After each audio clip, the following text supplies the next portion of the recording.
One of the messages sent to my son, and I quote, "I am more determined to rot your life than to make it a waste, a trash can, a shame, a dishonor, a hell, a real disaster, a hell on earth. And I remind you that I am heartless. I have no pity to rot a life as well as yours."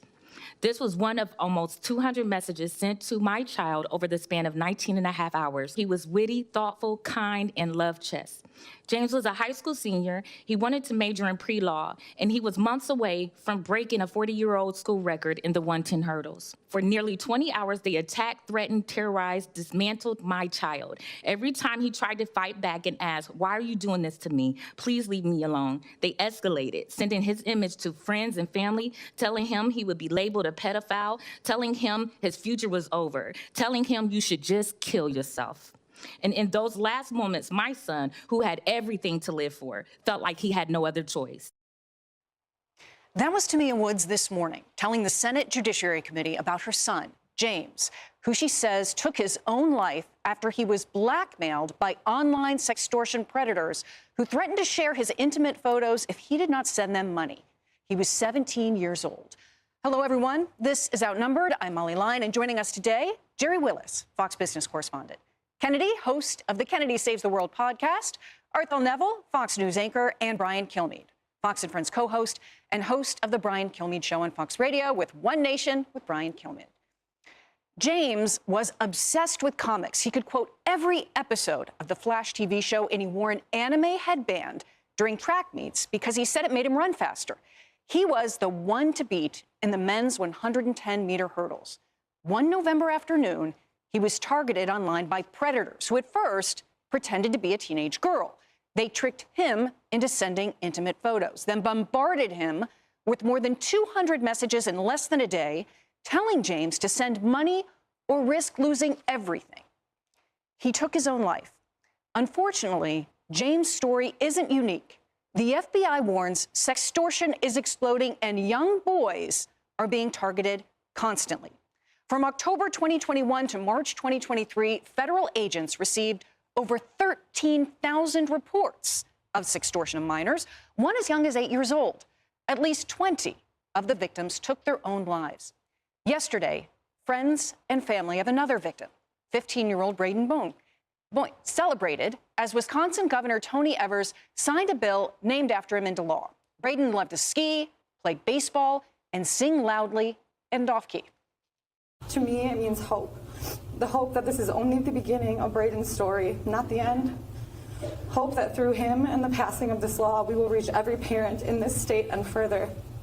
I have hope that we will take back control from these criminals and our children will no longer be pawns in their sick games. I'm grateful that Braden's parents get the comfort to know that this won't happen to other kids the way it happened to Braden. It is utterly heartbreaking. And these people are not just criminals. They are vile, evil manipulators, Brian. They have a certain talent, and they use it, and they attack the most vulnerable among us, teenagers that don't even know this is coming.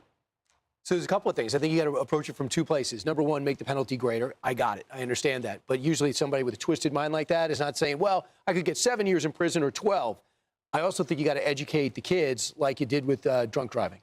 From day one, this is an example proportionally for second and third grade. What could happen online? This is one way it could be lured in. And remember, the Mothers Against Drunk Driving, they would bring in the stories of kids. I've killed somebody because I drank too much. It's got to be, we have to approach social media and the dangers exactly like it's drugs and alcohol.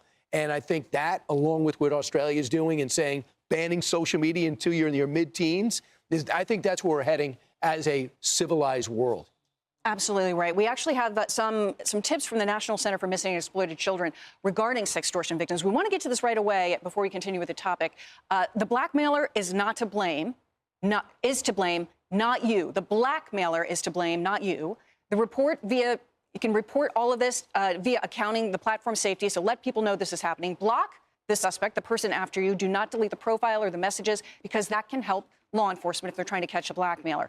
And visit takeitdown.ncm.org so that the organization can help you get your images or your teenager, your child's images removed from the internet. Always ask for help. Yeah. Arthel, I mean, this is heartbreaking. It's the holiday season. This is a tough topic to talk about, but it's so important because, as Brian mentioned, many teenagers don't even think of this as a possibility. Yeah, you know, and what's happening, to your point, Brian, these scumbags, because that's what they are, they're scumbags. They're targeting boys 17 to 17 years old, 13 to 17 years old. And as you know, as parents, that's when these boys are exercising their independence, right? And the parents want to encourage that.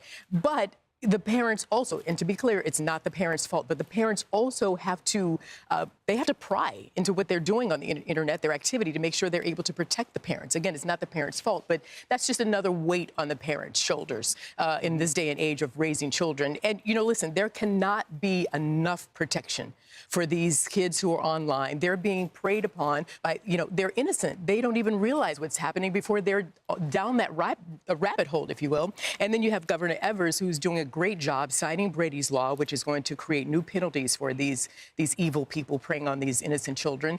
And this will provide some compensation to the families, the victims' families, from the DOJ. Now, of course, everybody would trade any money, all the money in the world, to have their child back.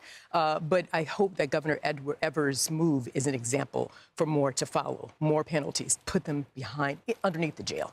And I want to highlight the victims a little bit, because this can happen to any kind of teenager, it can happen to girls, but boys have been particularly targeted. Whether you're an athlete or an academic, these predators go online, they farm the social media. If kids have a social media profile, they find out about them, who their friends are, what they're into, and then in some of these cases, they've posed like a teenage girl and drawn them into a situation. They don't even know who they're talking to. But let's talk about some of these young men. Jordan May, just 17 years old, a high school football player. He shared that love of football with his dad. He shared the love of basketball with his mom. He had planned to study athletic training in college. He enjoyed the beach, being near the water, speaking to how these kids are their parents' whole worlds, but also they have their whole lives ahead of them and plans. And then these predators get into the middle of that. Jerry, I just want to get your thoughts now as we talk about how broad a scope and how many people can be impacted. This is heartbreaking. I mean, make no mistake about it. These kids, you know, they're just beginning their lives, right? And when I sit back and think about, okay, I'm all about prevention. I think that's a great idea. But now, what if everything you've ever believed about survival was wrong? Close your eyes for a moment. Imagine standing face to face with a